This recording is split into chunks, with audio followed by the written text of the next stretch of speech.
Good afternoon, boys and girls. This is Miss Nunez. Today I'm going to be reading one of my favorite authors, David Shannon. It's called How I Became a Pirate. It's an AR book, F&P level M or 3.1 grade level. So please take an AR quiz after you listen.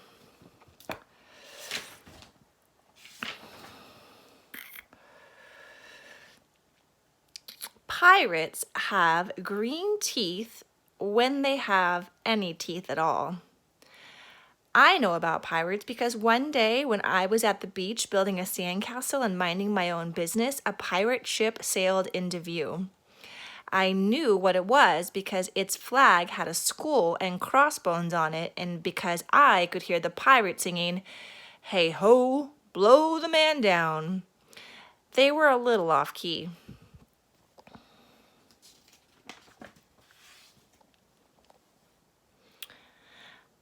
I tried to tell Dad, but he was busy setting up the beach umbrella. I tried to tell Mom, but she was busy slathering my baby sister with sunblock.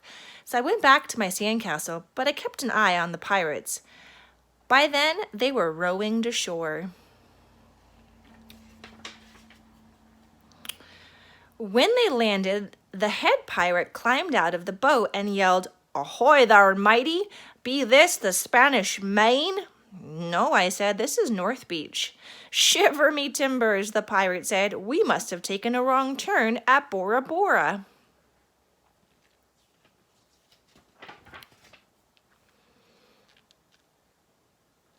He walked round my sandcastle, he looked at the moat, and then yelled back to his crew, "He's a digger, he is, and a good one to boot." "Aye, a good one to boot," the others agreed.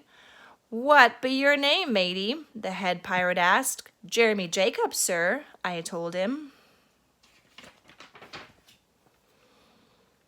"Well, Jeremy Jacob," he said, "you're looking at Braidbeard and his crew. We've been needing a digger like yourself. We've a chest of treasure to bury." "Aye, treasure," the others shouted. "You're coming with us," Braidbeard told me. I didn't think Mom and Dad would mind as long as I got back in time for soccer practice the next day.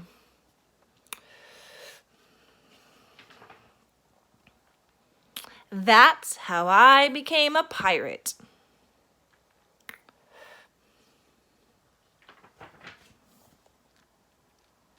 As soon as we were on board, Braidbeard showed me the chest of gold and jewels.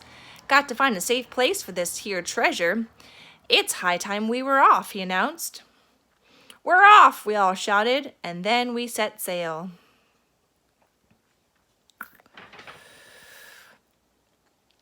There was plenty to do on board. The pirates taught me to sing sea chanties, the louder the better, and to say real pirate stuff like landlubber and scurvy dog.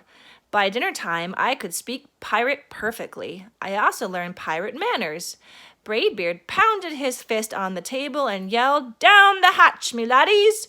Down the hatch!" we all shouted. Braidbeard gulped his food and said, "Hand over the meat! The meat!" we all roared. Nobody told us to finish our spinach, there wasn't any, or to chew up our carrots. They weren't allowed on board. We talked with our mouths full, and nobody said please or thank you.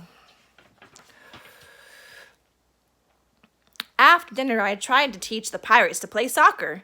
Braidbeard kicked the ball and yelled, "Arr, soccer! Arr, soccer!" the crew yelled, and then everybody dove for the ball at once, and it rolled right off the deck. "After it, me hearties," Braidbeard commanded. "After it?" we all whispered. We fought over who would go get the ball, but it didn't matter anyway because a shark came along and swallowed it in one gulp. So much for soccer.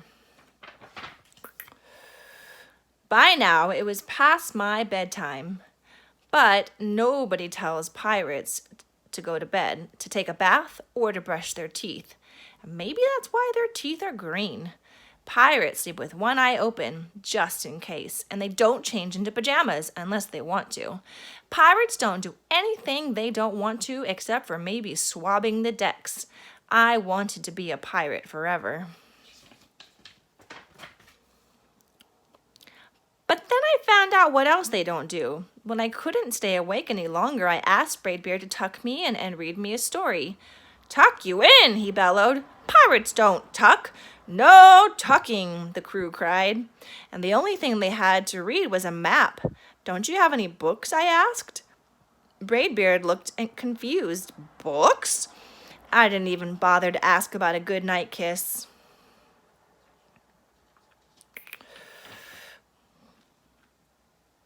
It wasn't easy to fall asleep without a story, but I was finally dozing off when a storm broke.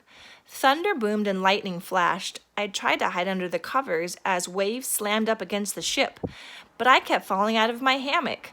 I couldn't find anyone in the cabin. They were all on deck. Lower the sails, Braidbeard shouted.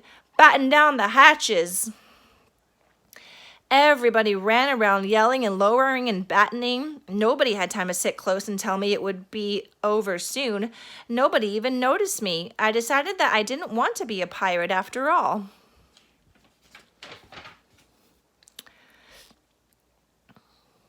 Just then, flash, crash, crack, lightning hit the mast and split it right down the middle. What'll we do now? Yelled one of the pirates. We'll have to turn back, called another. But the treasure, hollered Braidbeard. Where will we bury the treasure? I stepped forward. Maybe I can help, I shouted over the wind.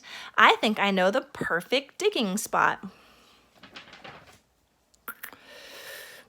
When the storm was over, we rowed back to shore and buried the chest. We drew a map so we could find the treasure again, but I don't think I'll need it.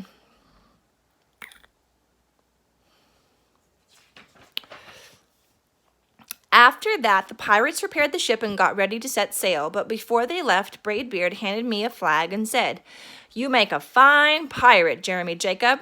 Guard that treasure well. We'll be back to get it soon enough.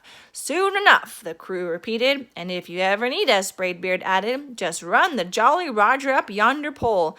Up yonder pole, the others shouted, and maybe I will, but not today.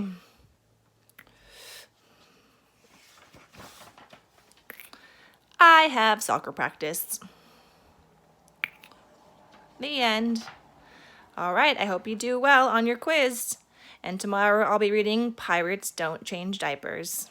Goodbye.